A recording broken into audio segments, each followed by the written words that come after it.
Steve, in terms of these two games, how do you use them? How important are they, and the benefits you can get ahead of the World Cup? I think every game with the national team should be an important game. So they're both important. In terms of preparation for the summer, very important.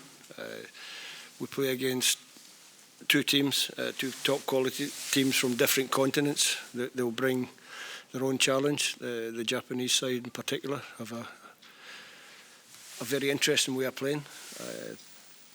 I found them a really good team to watch, if I'm being honest, in the preparation for the game, the way they play, the way they approach the matches. So it will be a tough game for us. For us is to look at one or two things that are different, maybe look at one or two different personnel across the squad, try and use as many players as possible over the two games, but also to try and get positive results that we can continue to feel good about ourselves. I was just going to say, how tough a balance is that at this time of the season to try new things, be mindful of where players are at this stage of the season as well?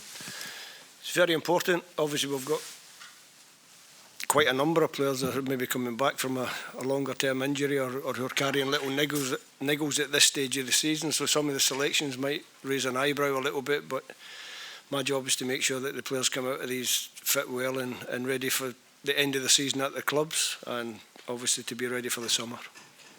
Building momentum going into the World Cup, given maybe what it was like, say, at the Euros 2 years ago?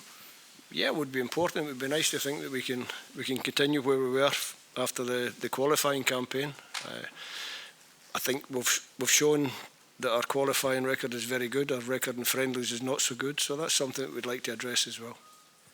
Hi Steve, I just wonder, is there a kind of palpable change in spirit or atmosphere in the squad, that this is kind of the beginning of the build-up to the World Cup?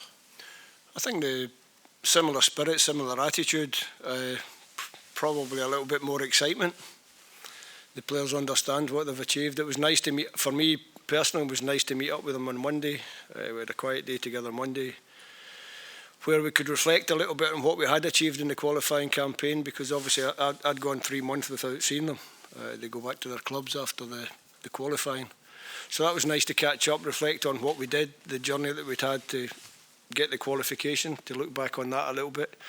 But it was also nice at that stage to be able to sit with them and say, look, this is what we've organised for the summer, this is what we think the summer's going to look like in terms of organisation, where you're going to stay, where you're going to train, what our plans are. And it was nice to be in a position to do that and show them that. Is that achievement you spoke of, is that brought into sharper focus when you watch the dramatic events of teams from the British Isles failing to qualify for the finals last night? Yeah, well, I think it shows you the perils of being in the playoff system. If you have one off night, or I think in the case of both Wales and the Republic of Ireland, lose late goals and suddenly you're into extra time, you end up in a penalty shootout to try and stay in a World Cup. So I've got to be honest, we sat last night, we watched pretty much all the games. We had a split screen with 3-4 games on it, watching the games, and it was nice to be in a position where we weren't involved in those games. And I think it also shows the measure of how well our team did in actually qualifying direct for that tournament. So to finish top of our group in front of a really good Denmark and Greece side was something that we should be proud of. Thought it was good.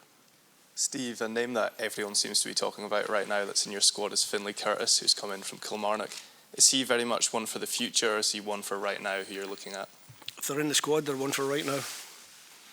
And what have you made of him so far, mixing in with the other lads? Yeah, good. I had really good reports on Findlay. Obviously, I'd watched him, so I knew what he could bring. He's a good young prospect, and he's acquitted himself well in training. Is he one of a different sort of profile, especially with Ben out injured right now? Can he add an injection of pace to the side? He brings something a little bit different. People always tell me I don't look for different things. I tend to disagree with that, because I do. Ben's actually fit, which is also good news. He's continuing his rehab back at his club. It didn't really make any sense to pick Ben. It didn't make sense to pick Lawrence Shankland. So the young ones are important for the future. Final broadcast questions, please. Can we go to Japan? Yep. Yeah. I'm just going to repeat a question I asked Andy earlier, but this is the first time in 28 years that Scotland's going to the World Cup. What's changed? What can illustrate that change? In terms of qualifying this time and heading off. Why didn't we do it for 28 years previous? Yeah. I can't really talk about that. I don't know. No, we don't want to talk about that. We want to talk about the last time we qualified, I still had my playing boots on, so that was a long time. I think what's changed in terms of the World Cup you're talking about, probably just the profile, the size. Obviously, I've never been involved in a World Cup. Even coming here this morning, going into the training ground for the training session to see the number of people on the side of the pitch from the media. Obviously, our friends from Japan have a massive interest, and I think it shows you the power of football worldwide. Like I said before, I've never been involved in a World Cup, and I can't wait to be there. And if Japan are the benchmark for the other countries, the size of the support, the amount of their media that are following them over here in a friendly match, I think it shows you that we've gone up a level. How have you gone up a level? What I mean is, what's changed for Scotland that's taken you to the World Cup? What's changed? Yeah. Apart from me. You're the change. No. I think what's happened is over a period of time, I've been lucky to have a group of players at my disposal. I could probably try and take a little bit of credit for shaping that group of players, realising that maybe I would have to take a little bit of criticism for picking players quite often. But the biggest thing I wanted to do was to build a spirit and a togetherness. I felt when I came out of club football, obviously with club football you can drip feed into your players all the time what you do and how you're going to do it, and you're working on that all the time, whereas international football is very stop-start. You just borrow your players. So the thing for me was to get a continuity of selection as much as possible, while still trying to drip feed younger players into the mix at the right time, was to get that continuity of selection and a familiarity of playing style, so that when you do meet up, the players immediately switch off from what they're asked to do at their clubs, and they realise, okay, this is how we do it when we come to the Scotland camp.